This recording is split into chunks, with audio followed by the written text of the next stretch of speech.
Let me tell you something that will change how you see yourself forever. You think you're conscious right now.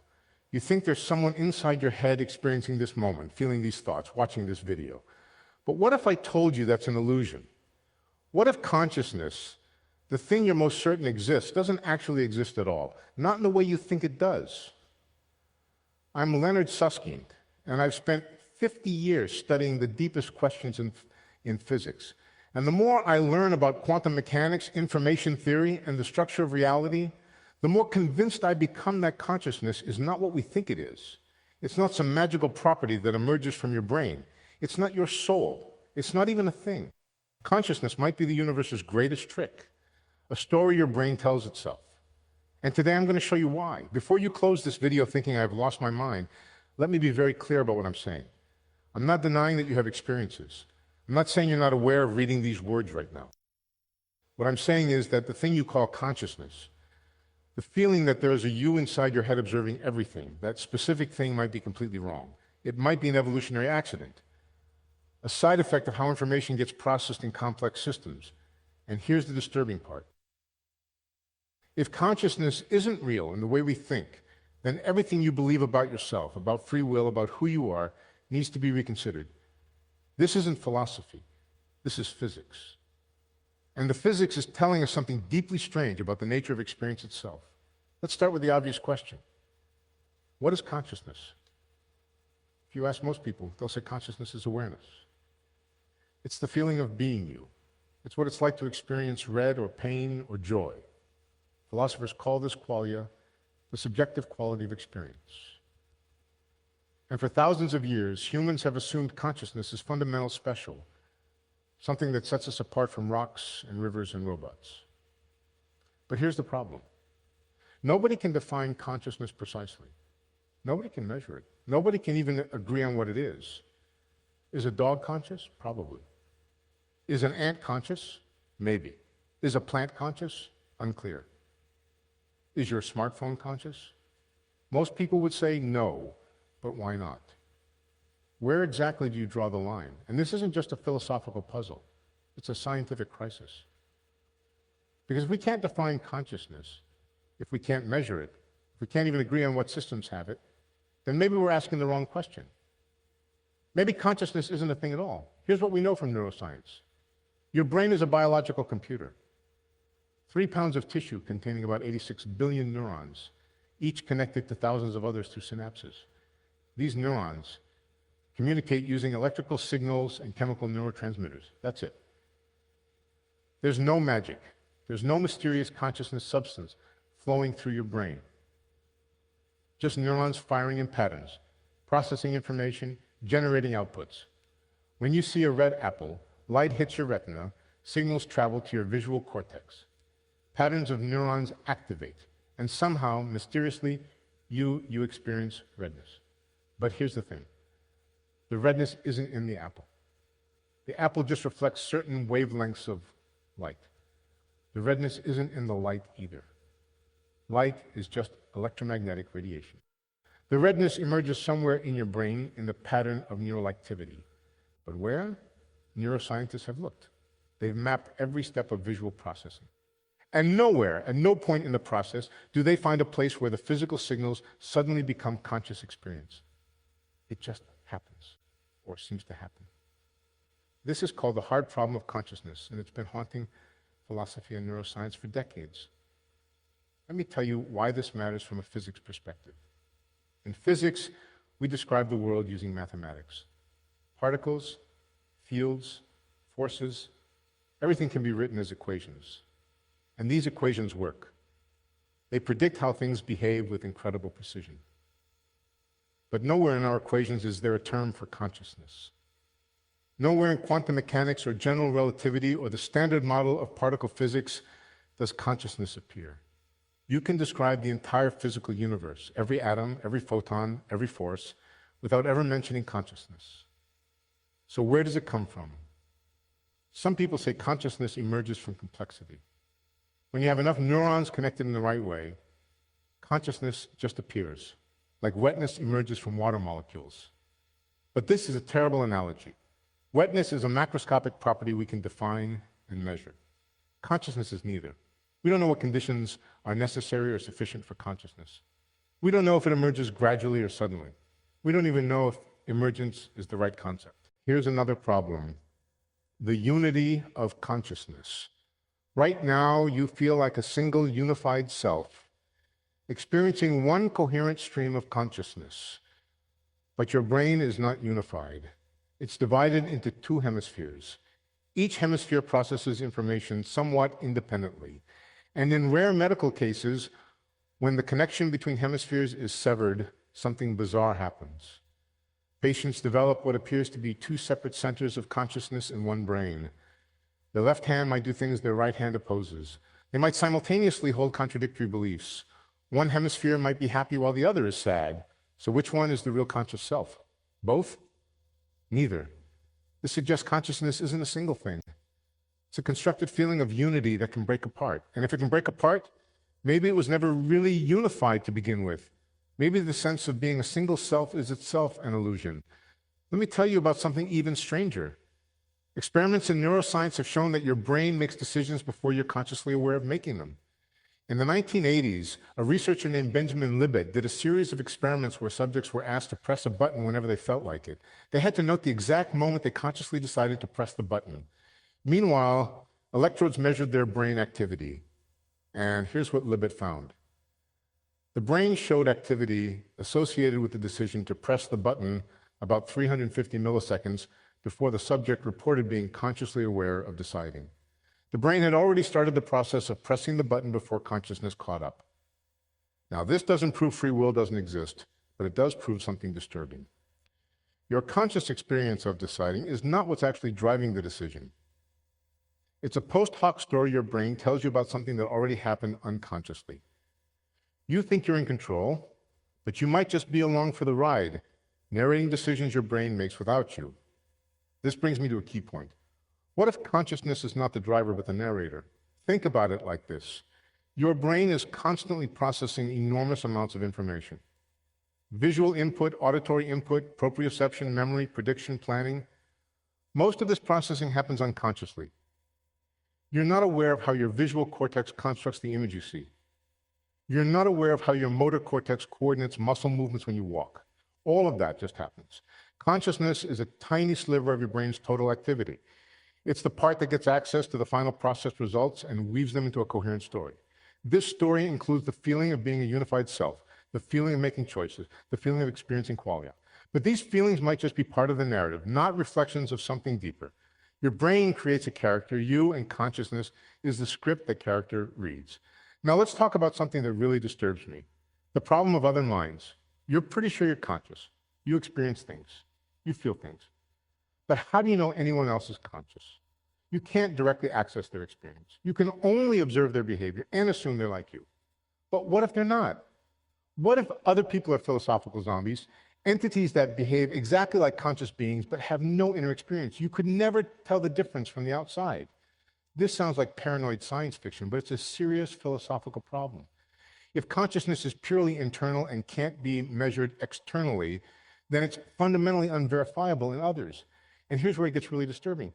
If you can't prove other people are conscious, you also can't prove you were conscious 5 minutes ago. Your memories of past experiences are just data in your brain. They could have been created just now, false memories of experiences that never happened. You might have been a philosophical zombie until this very moment, and you'd never know. The only thing you can be certain of is this present moment of experience, and even that might be an illusion. Let me bring this back to physics, because this is where it gets truly strange. In quantum mechanics, observation plays a crucial role. When you measure a quantum system, its wave function collapses from a superposition of states into a definite state. This is called the measurement problem, and it's been confusing physicists for a century. Some interpretations suggest consciousness is necessary for wave function collapse, that observation by a conscious mind is what makes reality concrete. But this leads to absurdities. It implies the universe didn't exist before conscious observers evolved. It implies quantum systems behave differently when humans look at them versus when cameras or detectors measure them. Most physicists reject this. The modern view is that observation doesn't require consciousness. Any interaction with the environment, any exchange of information causes decoherence and apparent collapse. Consciousness has nothing to do with it. But this raises a disturbing question. If consciousness isn't needed for observation, if physics works perfectly fine without it, then what role does consciousness play? Maybe none. Maybe it's just a passenger. Here's another angle. Information theory. In the last few decades, physicists have realized that information is fundamental to the universe. Not matter, not energy, but information. Black holes store information on their event horizons. The holographic principle says the information content of a region is proportional to its surface area, not its volume. The universe at its deepest level might be computational, processing information according to physical laws. And consciousness. Consciousness might just be a particular kind of information processing. When a system processes information about itself, when it models its own states and integrates information across many subsystems, it might generate the appearance of consciousness. But there's no magic ingredient. It's just information organized in a specific way. This is the integrated information theory of consciousness proposed by neuroscientist Giulio Tononi.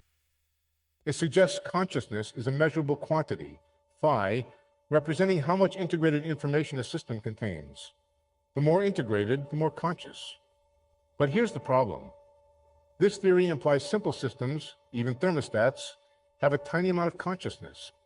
It implies consciousness is everywhere, a property of information itself, not something special about brains. And if consciousness is just integrated information, then the feeling of being you, the qualia, the inner experience, all of that is just what information integration feels like from the inside. It's not separate from the physical process. It is the physical process. Let me tell you about something that keeps me up at night, the problem of substrate. If consciousness is just information processing, does it matter what substrate processes the information? Could a computer be conscious? Could a simulation be conscious? Most people instinctively say no. Computers aren't conscious. They're just following instructions. But your brain is also just following instructions. The laws of physics, the chemistry of neurons. If we built a perfect simulation of your brain, neuron by neuron, synapse by synapse, and ran it on a computer, would that simulation be conscious? If not, why not? What's the difference between biological neurons and simulated neurons if they process information identically? And if there's no difference, then consciousness can't be tied to biology. It's substrate independent, which means you could be uploaded to a computer and still be you. Or maybe the simulation would be conscious, but you wouldn't know, because consciousness can't be verified externally. Or maybe neither you nor the simulation is really conscious in any meaningful sense, and consciousness is just a label we apply to certain kinds of information processing. This is where we need to talk about emergence versus illusion. Some people say consciousness emerges from complexity, like how temperature emerges from molecular motion. But temperature is objective. We can define it, measure it, predict it. Consciousness is subjective. It only exists from the inside. So maybe consciousness doesn't emerge in the same way physical properties emerge. Maybe consciousness is more like a user interface. Think about your computer's desktop. You see files, folders, icons. But there are no actual files or folders inside your computer. There's just electrical charges in silicon organized as data. The desktop is an interface, a useful fiction that lets you interact with the underlying reality without dealing with the complexity. Maybe consciousness is the same thing. Your brain's interface, a simplified representation of what's really happening in the neural networks. The self, the qualia, the feeling of experience, all of it might be interface elements, not reflections of deeper reality. And just like you don't need to know about transistors and binary code to use your computer, you don't need to know about neurons and neurotransmitters to navigate the world. The interface works, but it's not real in a fundamental sense. Here's where this connects to my work in physics. The holographic principle says that everything in our three-dimensional universe can be encoded on a two-dimensional boundary. Our experience of three-dimensional space is emergent, a hologram projected from information on a surface. If space itself is emergent, not fundamental, then maybe consciousness is also emergent in the same way. Maybe the feeling of being a self in a three-dimensional world is part of the hologram, a pattern in the information that looks like a conscious observer but isn't fundamentally different from any other pattern. In this view, asking whether consciousness is real is like asking whether a character in a video game is real. The character exists within the game's rules, but it's not a separate entity. It's a pattern in the code, a configuration of information. You are a pattern in the universe's information structure, and consciousness is what that pattern looks like from the inside. It's real in the sense that the experience exists, but it's not real in the sense of being a separate thing from the physical processes. Let me address free will, because if consciousness isn't real, then free will definitely isn't real. Free will is the idea that you can make choices, that there's a you separate from the physical processes of your brain that can influence those processes.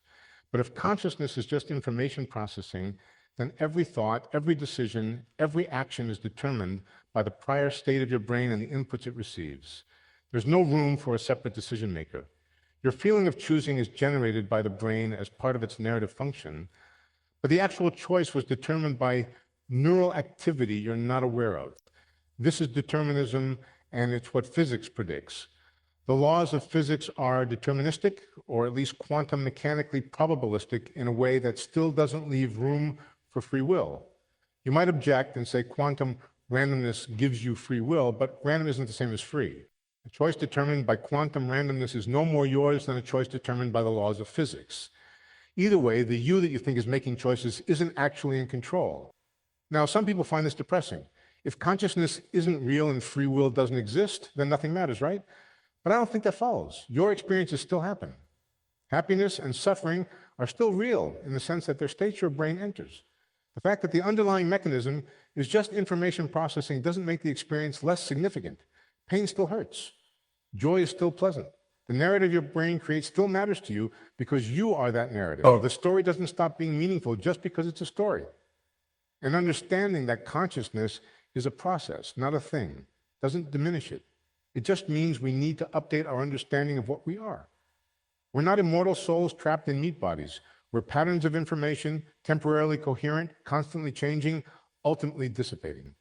But while the pattern exists, it experiences, it processes, it matters to itself.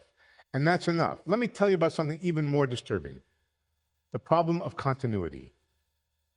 You feel like the same person you were yesterday, last year, 10 years ago?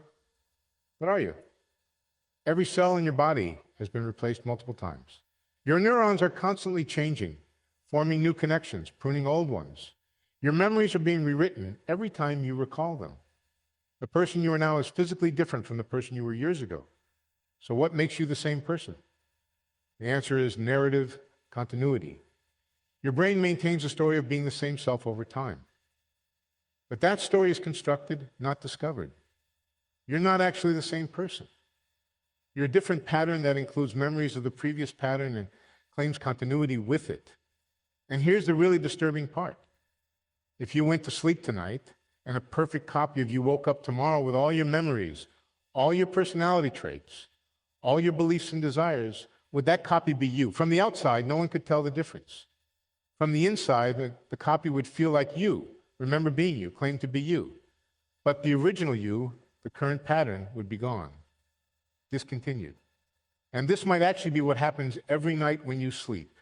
The consciousness pattern stops, the brain goes through maintenance cycles, and when you wake up, a new pattern boots up with memories of the old one. You might die every night and be reborn every morning, and you'd never know. This brings me to the ultimate question. If consciousness isn't real, what are we? And the answer I've come to after decades of physics is this. We are the universe observing itself. Not in some mystical sense, but in a precise physical sense. The universe is a computational process, evolving according to physical laws, processing information. In some regions, that information processing becomes complex enough to model itself, to represent its own states, to create internal narratives. Those regions experience something we call consciousness. But it's not separate from the universe. It's not something added on top of physics. It is physics, a particular kind of physical process, one that generates the illusion of a separate observer. You are not in the universe. You are the universe, locally organized into a pattern that can think about itself, temporarily coherent, but ultimately inseparable from the larger structure. Your consciousness is a wave in an ocean, feeling separate, but made of the same water, destined to merge back into the whole. This brings me to the ultimate question. If consciousness isn't real, what are we? And the answer I've come to after decades of physics is this. We are the universe observing itself, not in some mystical sense, but in a precise physical sense. The universe is a computational process, evolving according to physical laws, processing information. In some regions, that information processing becomes complex enough to model itself, to represent its own states, to create internal narratives. Those regions experience something we call consciousness. But it's not separate from the universe. It's not something added on top of physics. It is physics, a particular kind of physical process, one that generates the illusion of a separate observer. You are not in the universe. You are the universe, locally organized into a pattern that can think about itself, temporarily coherent, but ultimately inseparable from the larger structure. Your consciousness is a wave in an ocean, feeling separate but made of the same water, destined to merge back into the whole. Now, I know what you're thinking. If I'm just a pattern, just information, something temporary that will dissolve, then what's the point? It sounds bleak. But that's the wrong conclusion. Yes, consciousness isn't what we thought. Yes, the self may be an illusion. Yes, free will might not exist in the way we imagined. But the experience still happens. The pattern still matters while it exists. Letting go of the illusion doesn't diminish you. It reveals something deeper. You are not a separate observer trapped in a hostile universe. You are the universe, temporarily organized into a structure that can feel, wonder, and reflect. That's not depressing. That's extraordinary. From a physics perspective, this changes everything. Consciousness is emergent from information processing. Then studying consciousness isn't separate from physics. It is physics. Information organizes itself into patterns, and some of those patterns generate subjective experience. Maybe consciousness isn't unique to brains.